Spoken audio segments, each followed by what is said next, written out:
Pode, amanhã daí vai botar mais. Ai, meu pai. O conselho disciplinar foi demorado. Tudo. Olha aí, chega água, ó. O PL continua trabalhando. Eu vou escrever uma vez, que aí eu quero ver. Ainda não há data para Tem que virar ver o jeito. Normal, solto, defesa de vários requerimentos.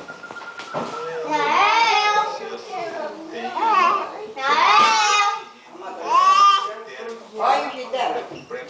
A musa vai e bata. Eu já fiz. Já bateu uma vez? Já? A família de Luciano diz que só vai testar quando houver justiça.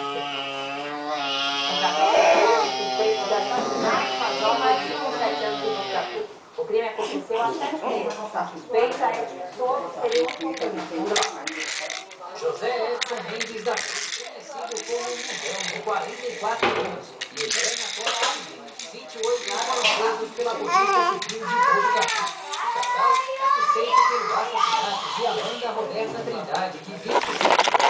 Segundo o delegado, a família confirmou o envolvimento da vítima com a droga e que Amanda, Eliana e sempre estavam juntos. A vítima tinha uma séria quantia de dinheiro e que se levou a fazer passagem para a compra de droga, o que gerou um desentendimento entre eles. A gente sabe que quando tem um grupo de viciados, quem tem dinheiro acaba comprando e todo mundo consumindo junto. E dessa vez, a vítima não teria conhecido esses valores para a compra de entorpecentes. O corpo da jovem foi encontrado por um trabalhador nesse terreno da Vila Mariana, zona leste de Botucatu. O homem foi até o local para capinar a área e percebeu o forte cheiro de bike de uma galhada.